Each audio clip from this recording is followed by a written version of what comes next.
Hi, good afternoon everyone. Thank you for joining us on this workshop. So on behalf of AOD and Sri Lanka Design Festival, not that I need to because NIMNA is our very own, but I'd like to welcome NIMNA to do her session on Make Your Own Character. I'm sure it will be a very interactive and engaging one. I can already see so much of material in front of you. So yes, NIMNA, I'll hand over to you to take it forward. Thank you. Oh, I think I already have this mic, fancy. Okay, hi, hello, hi. So this is a workshop, it's not a talk, so just interact, talk. It's, don't be shy or anything. I think I know you from somewhere. Yes, super familiar. Okay, anyway, thank you so much for coming, guys. On a Sunday, where you're supposed to be chilling at home, this girl's working. So yeah, I'll first start off with a little introduction on who I am. So you know I'm not just a crazy person talking. So hi, I'm NIMNA, and I am currently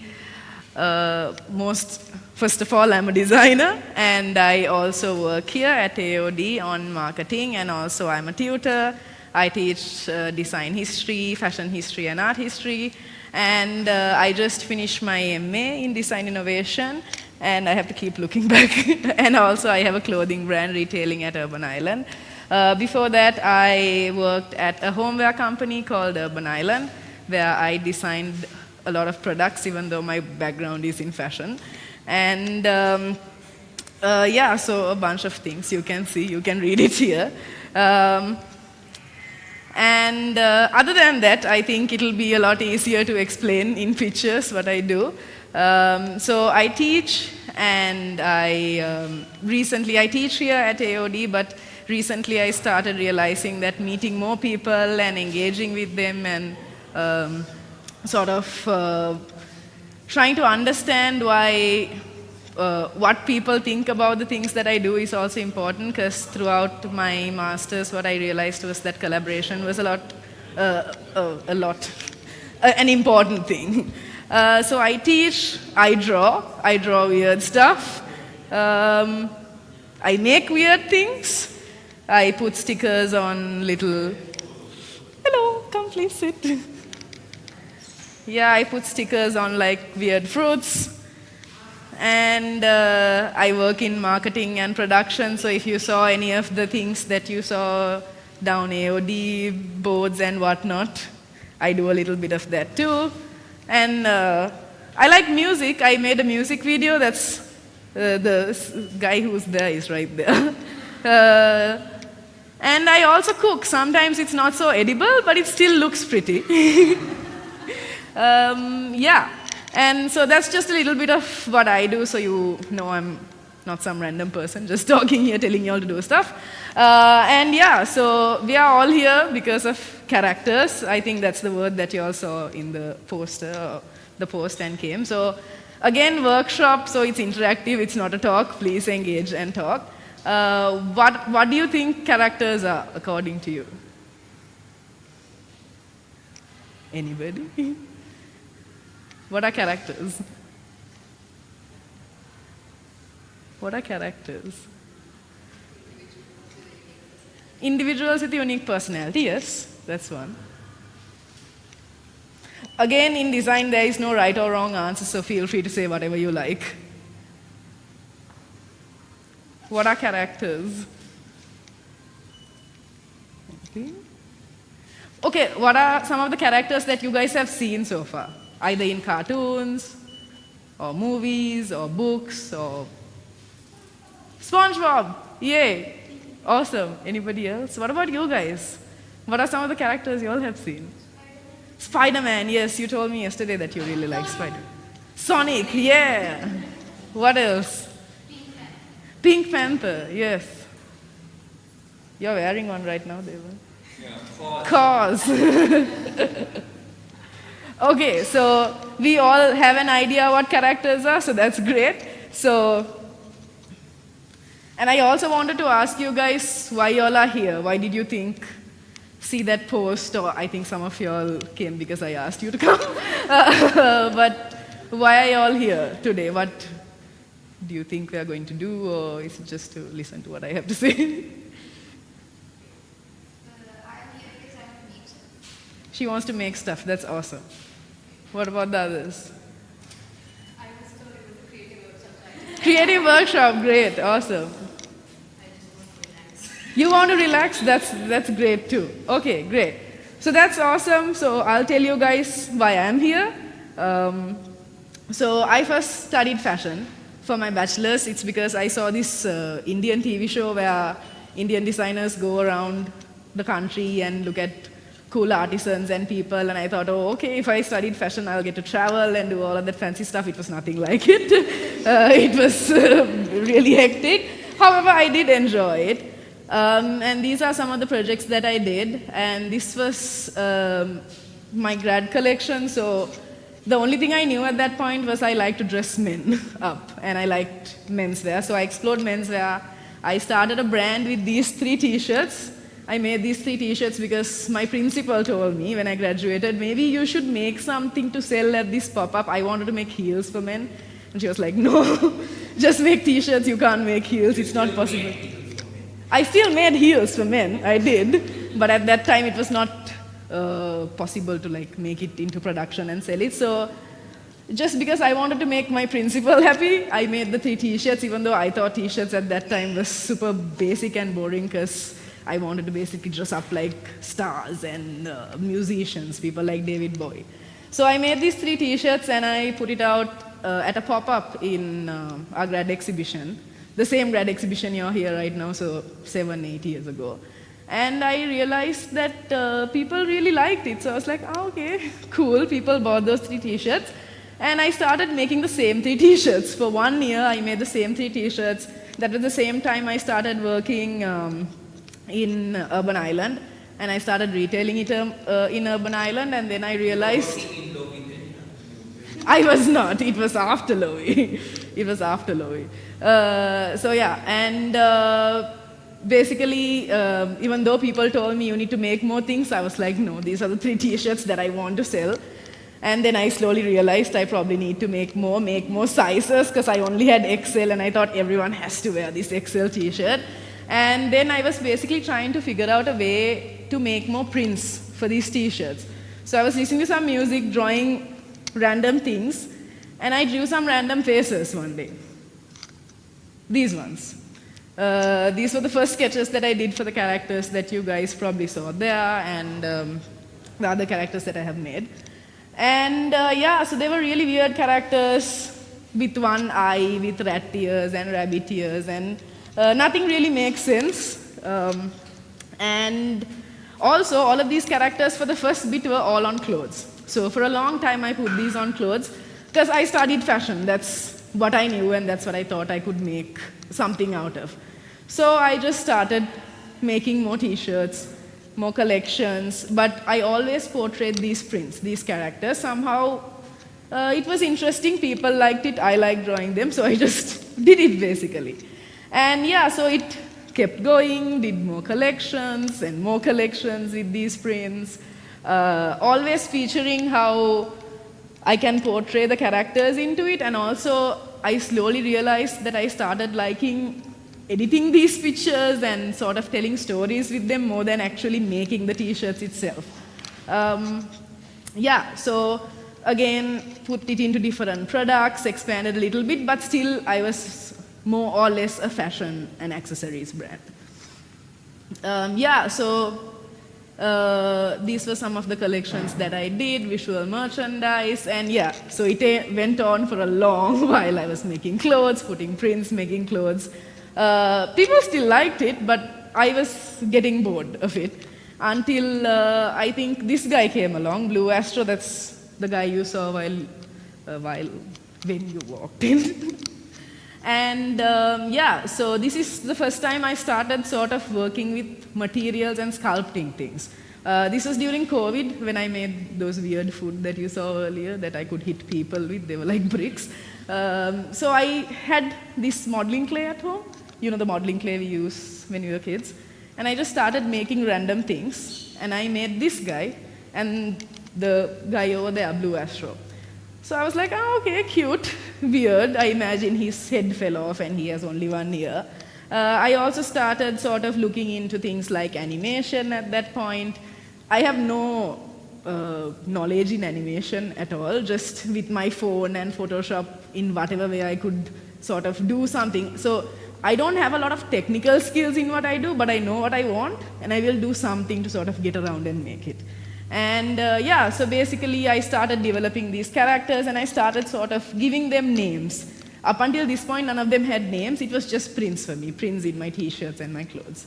Started giving them names, started giving them stories, started sort of wondering, if they lived in Colombo, what would they do, where would they work, where would they live. And yeah, just was really enjoying not making the t-shirt, but after making it, taking pictures and doing this. Like editing it, putting weird stuff onto it, imagining just putting whatever the weird things that I had in my hand to Photoshop screen at this point. And these are basically just Instagram posts I made to sell the t-shirts.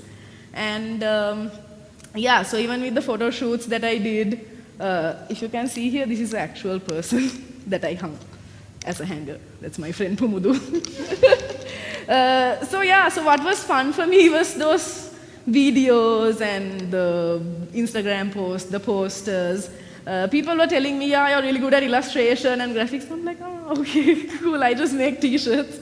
And yeah, so after that, I basically started my MA around this time, and that was sort of like a ticket for me to start exploring. I knew I wanted to put these characters on a lot of things, just didn't know how, or not didn't know how, didn't really make an effort to do it, actually. And yeah, so when I think almost at like the mid-level of my MA and last year SLDF, I started looking at toys. So looking at toys in terms of soft toys. The first thing I looked at was actually plastic, how plastic is. I love plastic, I think plastic is great. I know it's a horrible material, and of course it's the way that we use it. But I wanted to see if I can regenerate a new material out of plastic or look into digital solutions. So with this, I looked at how I can sort of make toys more sustainable, but at the same time, still what was important was somehow getting the story across to people and sort of understanding what people would think about it, or if people would like this, would they relate to it. And yeah, so I will play a quick video for you guys.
So yeah, that's an example of very low budget films that I shoot on my phone and edit, just because I have this idea and I want to make it happen, so I'll just find out a way. I don't know how to edit professionally or rig characters or animate, but I just, up until this point, still didn't work with anybody, just tried to sort of do everything on my own, because until the masters came along, I was trying to do everything on my own, like every single thing. I wanted to draw everything and animate everything. I didn't really understand that working with people was not an option. I think I was just scared to do it, more or less. And yeah, so from the toys, I also I am in the fashion industry. Last year I did a collection for Mercedes-Benz Fashion Week where I again just now reimagine fashion as a way to showcase my characters. So I basically imagined the 8 models as characters walking down the runway. I'll show you a little clip of that too.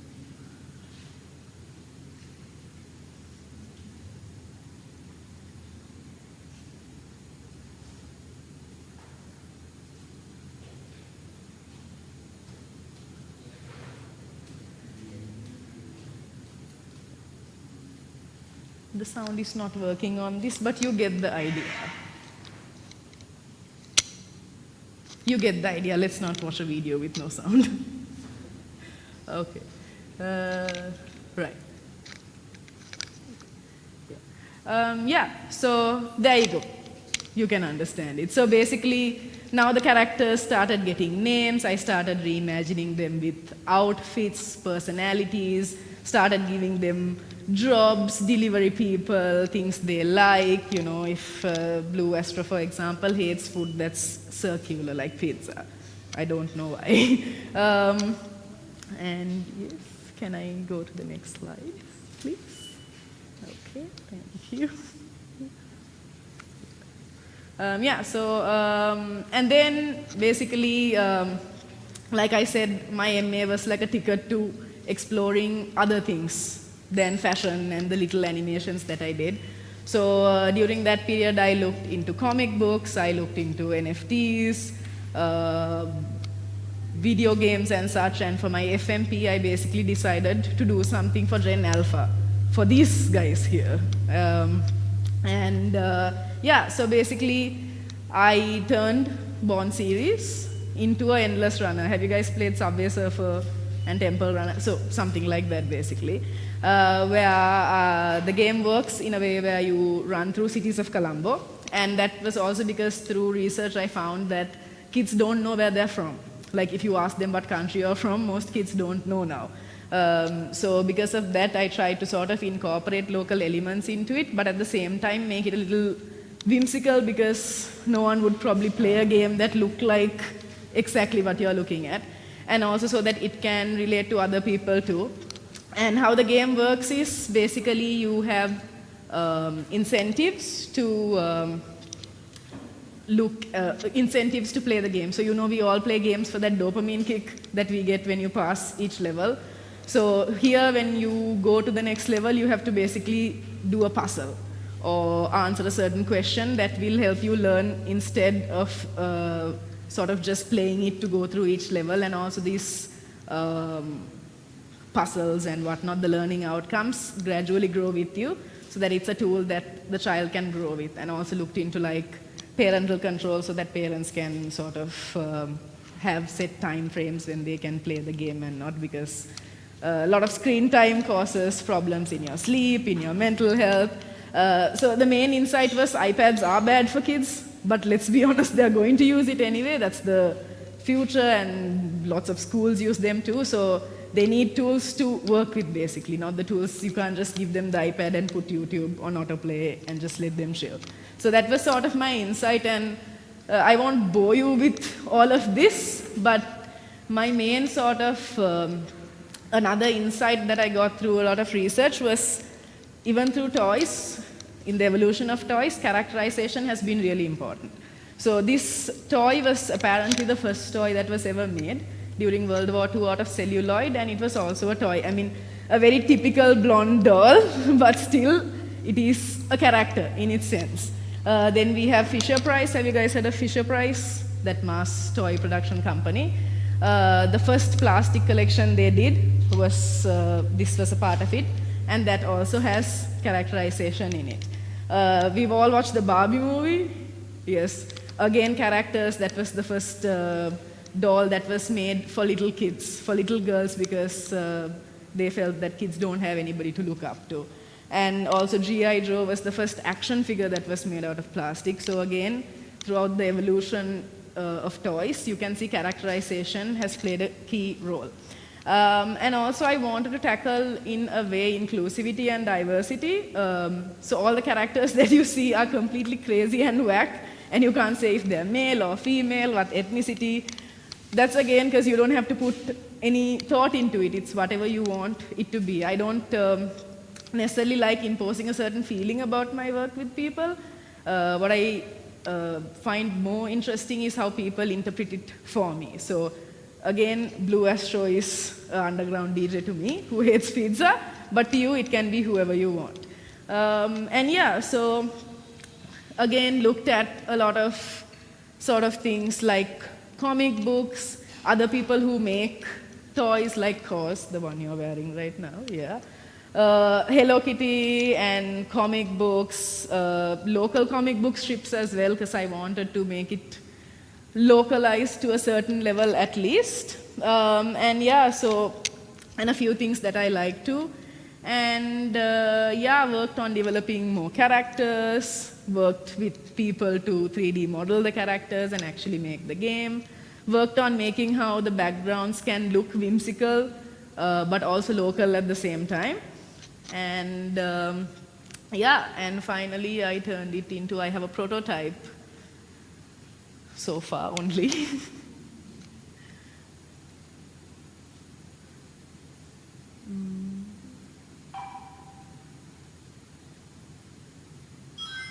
So this is what I'm working on right now. So if you notice, that's sort of like mosques, and the red mosque in Peta will come up, the Nelum Kuluna will come up, everything that's localized, but at the same time it's very whimsical, it's very surreal. There's no trees in this world vision of Colombo, there's only big mushrooms and big flowers. Yeah. So that's more or less the prototype that I have made. Okay.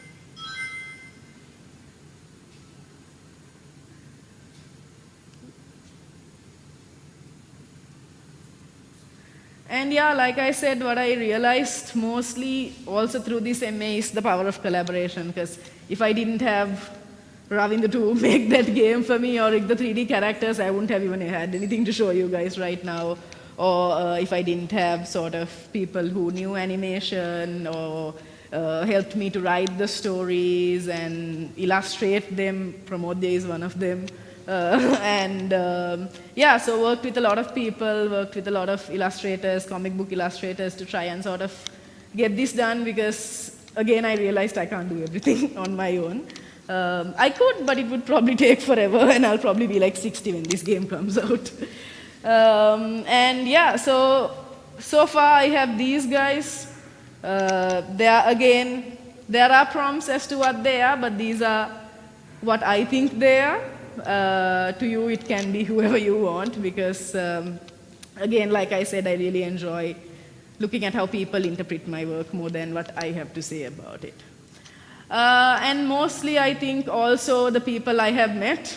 I have met so many people from the time I started my brand who have sort of liked what I do, and who support what I do, and also who have sort of at least dressed the same way I do. Devan has been one of my biggest sort of, I don't know, what do I call it?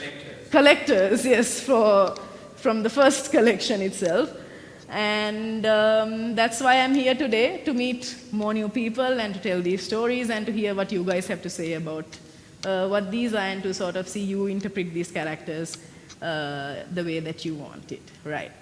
So that's all on me, enough about me. Let's dive into the workshop. So I want you guys to look around you and pick a few objects, inanimate objects that you see. You can use the markers and the boards that you have to write it down, or you can just keep it in your head. So do you want a few minutes to do that? Just look around you and pick like 3 or 4 inanimate things, things that don't have life. Shall I get more white papers to write? Yeah.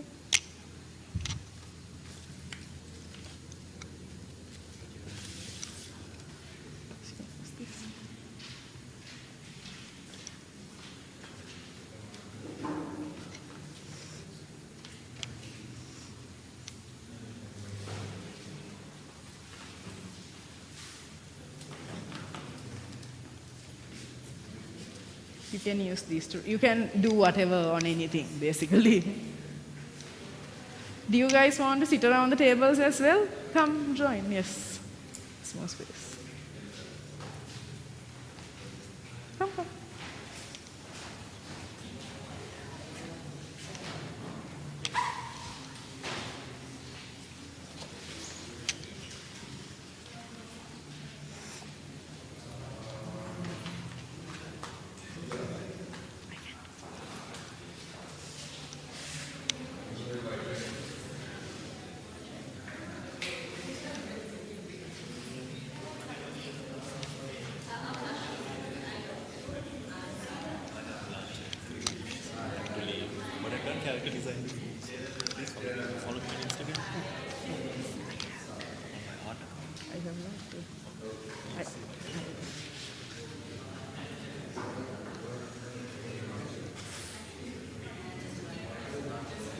Just to pick, you don't have to draw it out, just write it down or you can have it in your head. Just pick like 3 or 4 objects that you see around this room. No, individually. If you want to do it as a group, it's up to you. You can, if you want to as a group make one big sculpture, you can do that also. Okay, shall we move on? Yeah. Yes? All right. Okay. Now I want you guys to write down a few things about yourself. So again, it doesn't have to be super aspirational or anything. It can be things that you like, I don't know, fried rice or things that you are, like silly, I don't know, whatever it is. Write it here, yeah. About yourselves, yeah. On the whiteboard, yeah. It's up to you. You can do it individually if you like. You can use these boards also. I have more boards, guys. More boards in the bag. Yes. You can use whatever you want. Yes.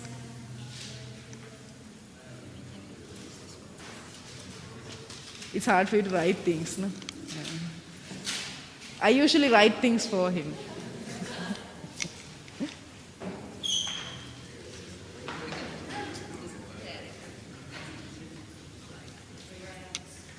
You can write on the black paper that's there also if you like.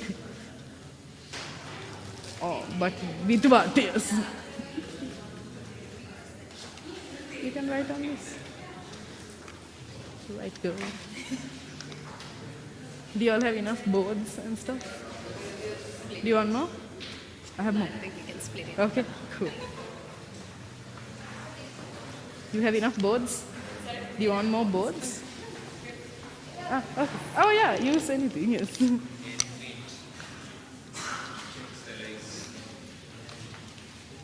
This mic is very weird. I feel like a space alien.